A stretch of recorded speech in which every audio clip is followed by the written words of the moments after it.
Welcome to Dialogue. Leaders of NATO countries have pledged to continue supporting Ukraine while meeting in Washington, D.C. for the 75th anniversary of the military bloc.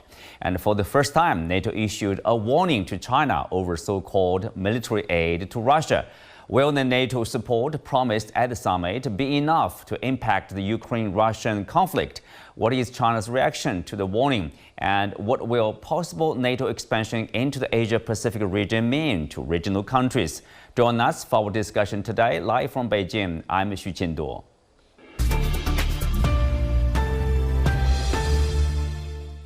Joining me today are Professor Diesen from the University of South-Eastern Norway, Anton Fedyashin, Associate Professor at the History Department of American University, and Warwick Powell, the Adjunct Professor at the Queensland University of Technology and a Senior Fellow at the Taihe Institute.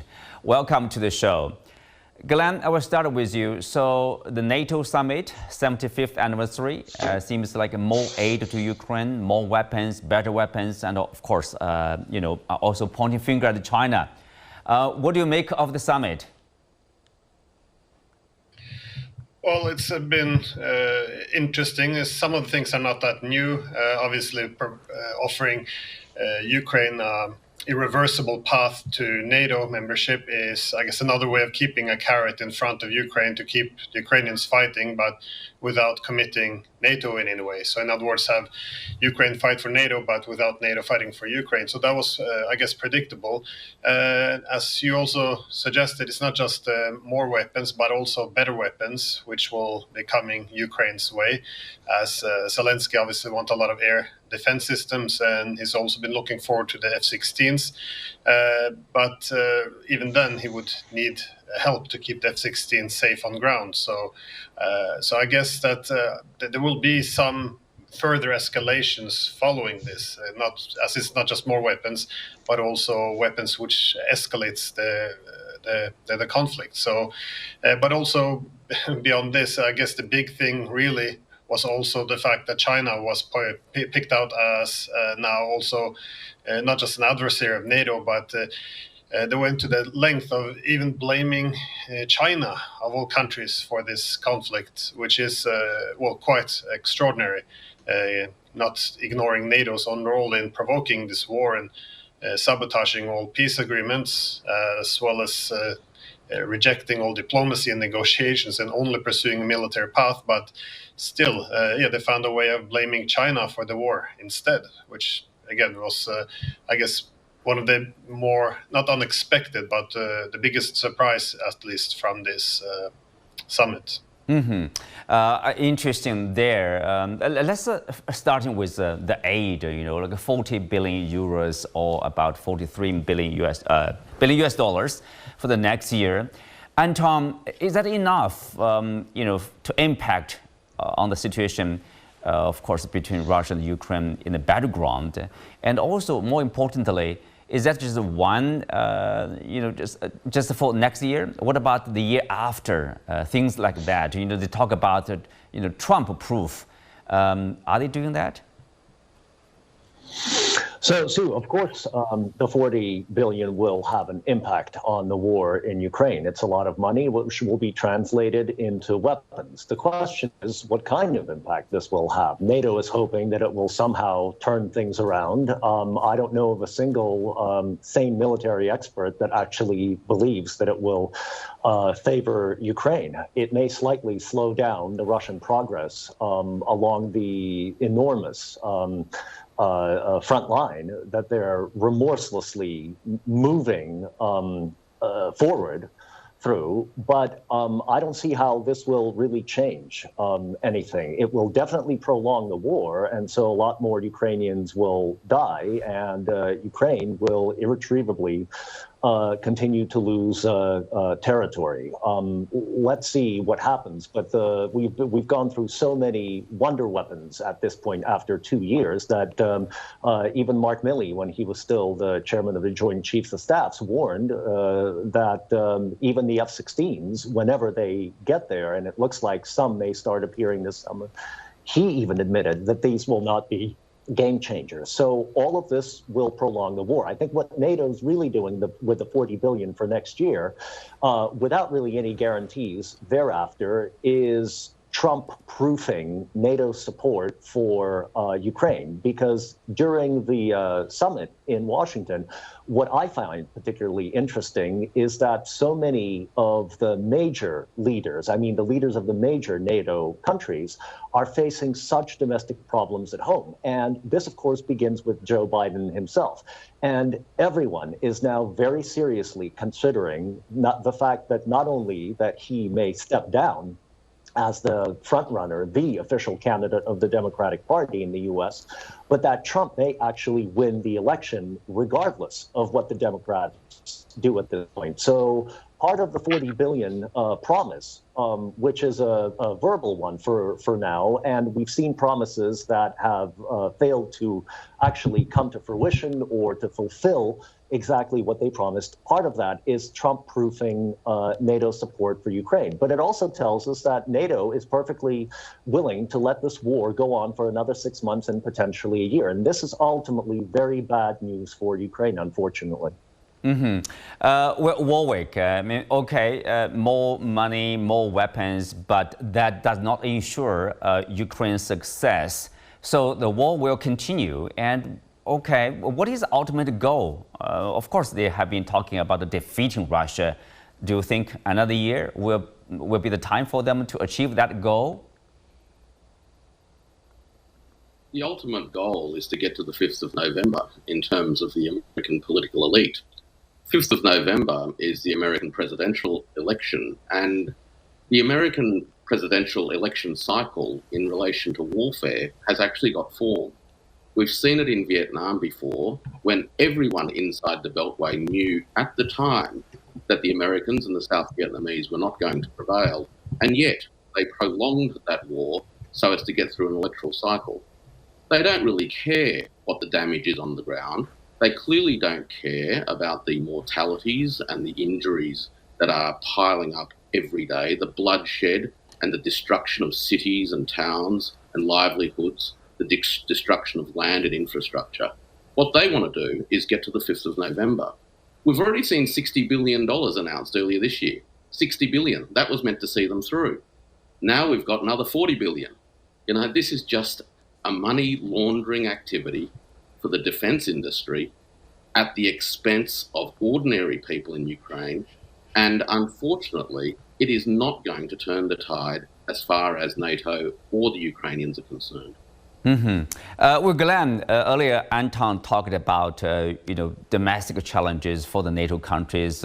Started with the U.S. Of course, if you look at the European countries with the rise of populism or the right-wing parties, the people are demanding, the government to spend more probably on domestic affairs, on welfare, on the people's welfare, instead of sending more money or weapons to Ukraine, to fight an endless war.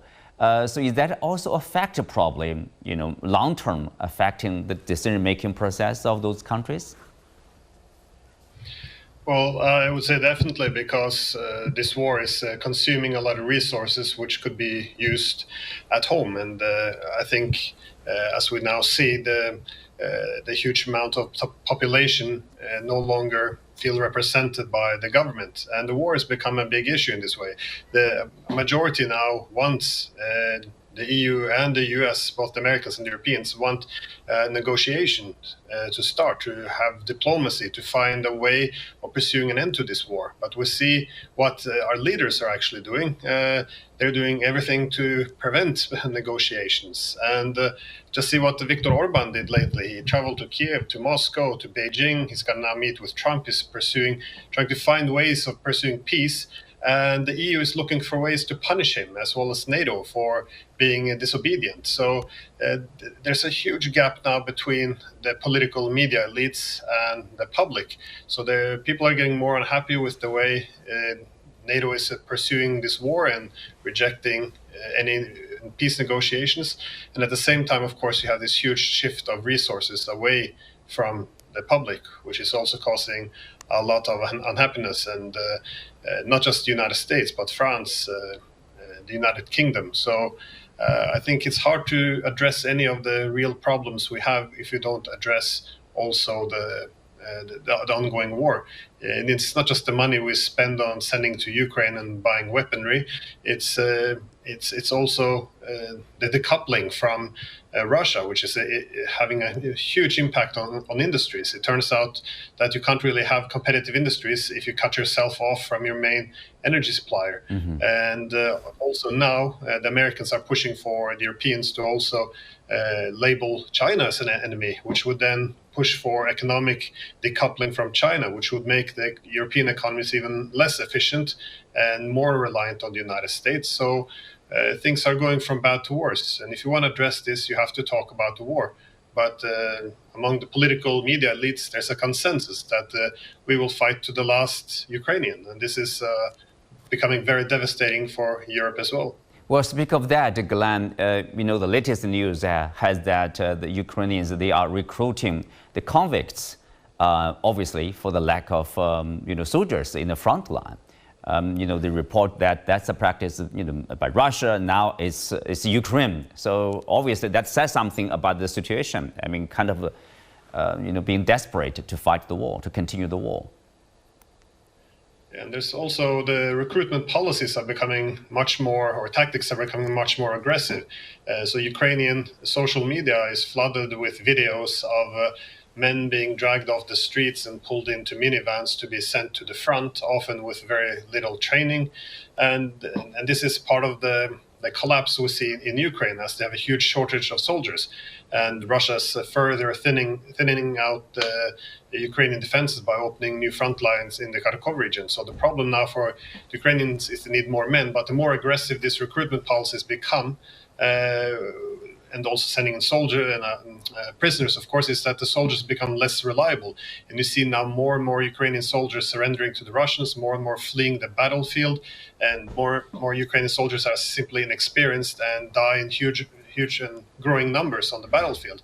So this is a very poor solution to a real problem. The thing is, the war has been lost, but NATO and Zelensky does not want to negotiate, which is why these losses are becoming more devastating every day. Mm-hmm.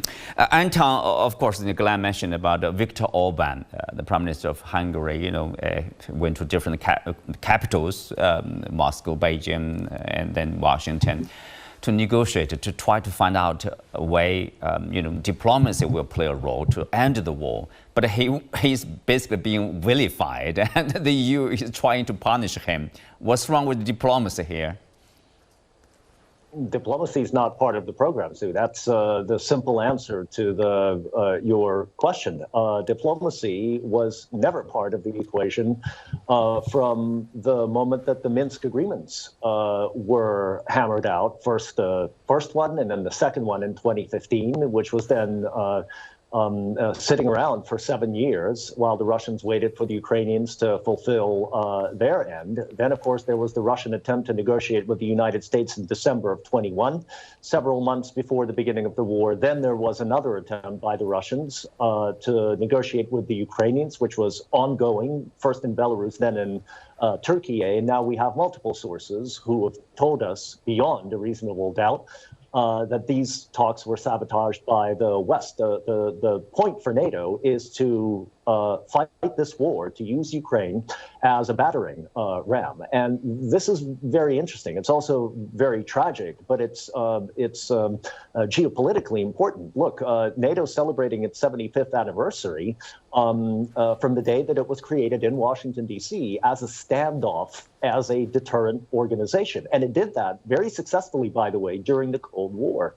But NATO's biography, its lifespan, is divided into two halves. First of all, the deterrent during the Cold War, but then the post-Cold War era, where NATO started becoming a tool, or became a tool, actually, of American geopolitical ambitions. In Yugoslavia with the illegal bombings for 78 days, then the Libya campaign, and so on and so forth. So NATO is a standoff organization, and as a bureaucracy, it is remarkably successful. The only legal war in which it was involved in Afghanistan, it actually lost, as we all saw about, 3 years ago in 2021. So now, instead of actually fighting wars, it's doing proxy conflicts. And diplomacy and proxy conflicts simply don't mesh together. So until Washington and its closest allies within NATO decide that there needs to be a diplomatic solution to this conflict will simply go on. And since NATO is not losing any of its own troops, at least not publicly, but this can go on for a long time until there is a popular revolt politically in Europe or in the United States, and then things may begin to change. Warwick, of course, the NATO Secretary General Jens Stoltenberg said that on the Ukraine NATO membership, he said that it's too early to say when Ukraine will become a NATO member. But then the summit declaration stated that Ukraine is on an irreversible path to NATO. Sort of contradictory, but obviously, as Glenn said, it's waving this carrot, continue to fight, and then there's a NATO membership. All they agree on is before the war ends, there's no talk, basically no substantial progress on NATO membership. So they have to finish the war, they have to somehow win the war. What do you make of that? Well, the reason why there is a war is because of efforts to dragoon Ukraine into NATO. So the more they dangle the carrot and the more they talk about Ukraine going into NATO at some point in the future, the greater the incentive there is for Russia to finish the job off so that there is no Ukraine to go into NATO. I mean, this is actually a pretty simple set of circumstances. But once again, to my point, this isn't actually about Ukraine. It's about NATO, it's about American hegemony, and it's about the elections coming up on the 5th of November. So long as they can kick that can down the road, they will continue to do so because, as the other guests have mentioned, the only people paying the price, the real price for this, are Ukrainians on the battlefield. So we're in a situation now where NATO cannot admit defeat and begin negotiation, because to negotiate is to admit defeat, and they will persist in this foolhardy program of doubling up and seeking to get to the presidential elections, hopefully with a view that they can miraculously pull a rabbit out of the hat afterwards. But the sad reality is, over the course of the last 2 years, the battlefield dynamics have progressively gotten worse, and it is now clear that not only is Ukraine and NATO, the US-backed NATO, on the losing end on the battlefield, there is no turning back. They've lost. The time to negotiate is now. Prime Minister Orban is right. There needs to be peace talks. There are people and countries with peace plans, and they need to get people talking sense again. Well, Glenn, neutrality of Ukraine, many people would assume that's a requirement for any kind of a ceasefire or peace deal between Ukraine and Russia. And if, say, there is a irreversible path to NATO membership, that basically is creating, let's say, a block for any future or potential ceasefire. Is that the case? It's definitely the case, because keep in mind, in the beginning of 2022, when Ukraine and Russia was close to a peace agreement, everyone involved, the Ukrainian side, the negotiators from Turkey, Israel, they all confirmed one thing, that the Russians were willing to compromise on everything except one thing. They needed to restore the neutrality for Ukraine. So this has been the key aspect. Now, obviously, given that the US and UK sabotaged this peace agreement, there's been a war for 2.5 years. So now it's much more complicated. Now we have a territorial issue. But obviously, the foundation of any peace agreement will have to be resolving the issue of NATO expansion by having neutrality again for Ukraine. So by promising Ukraine NATO membership once the war is over, it effectively prevents any peace negotiations, or successful one at least, to take place. And it also gives the Russians a huge incentive to continue, because if they think that if anything that remains of Ukraine after this war will end up in the hands of NATO, then obviously they should take as much as strategic territory as possible and make sure that whatever remains is a very dysfunctional rump state. I mean, all of this has been very clear from the beginning. In 2008, when NATO promised the future membership for Ukraine, the Europeans were pushing very hard back against the United States exactly because they knew this would result in conflict and possibly war. But again, the Europeans folded like they always do to the United States, but it was based on the recognition of what would happen. And this is why it's been so important to find a way of resolving the issue of Ukraine. This has been the issue ever since 2014, and what we've seen over and over again is the refusal to do so. And this, again, it guarantees that war is the only possible option because, as Russia said, they consider this to be an existential threat. So if they can't have a soft veto over NATO expansion, they will use their hard veto, which is their military power. This is just a brutal reality. So I see this promise of future NATO membership without actually delivering it, simply being something that guarantees the continuation of this war and the suffering of Ukraine. Well, Warwick, at the same time, as we said, NATO is blaming China for the situation, basically for, let's say, not being able to defeat Russia, saying China is this enabler of, decisive enabler of Russia's war against Ukraine. What's your initial response to such an accusation? Quite serious accusation here. Well, they've got to blame somebody, don't they? Because they have a chronic inability to own their own problems. But the fact is that a number of research reports in recent times have shown that it's actually the American defense sector that is significantly supplied by a whole range of companies from China. So if they want to take responsibility for anything, they need to look at themselves in the mirror. The idea that China is actually a contributor to this war is a total and absolute nonsense. China has, from day one, had a peace plan, and that was acknowledged by Prime Minister Orban recently. China has consistently worked behind the scenes to get parties together to create the conditions necessary for the resumption of something that resembles peace talks. And the idea that NATO now, having been putting its own name on the munitions that are being used and dropped on not only Ukraine, but let's not forget Gaza. They're running around the world causing mayhem, destruction and death. And now they want to blame someone else. This is the height of arrogance. And frankly, I think that the global majority sees through this and sees it for exactly what it is. Anton, Swedish Foreign Minister Billström has been calling NATO to step up efforts on China as a way to ensure support from the U.S. In his words, we all know what's the U.S. top concern. That's U.S. strategic competition with China. Of course, the U.S. goal is to surprise the Chinese development to defeat China in this strategic competition. So somehow NATO is a tool to focus on China? Yes, of course, because NATO is already making plans for moving into the Pacific, and it's making absolutely no secret about it. It's been mentioned officially and publicly during this summit. It was mentioned already publicly and officially during the Vilnius summit last year in July of 2023.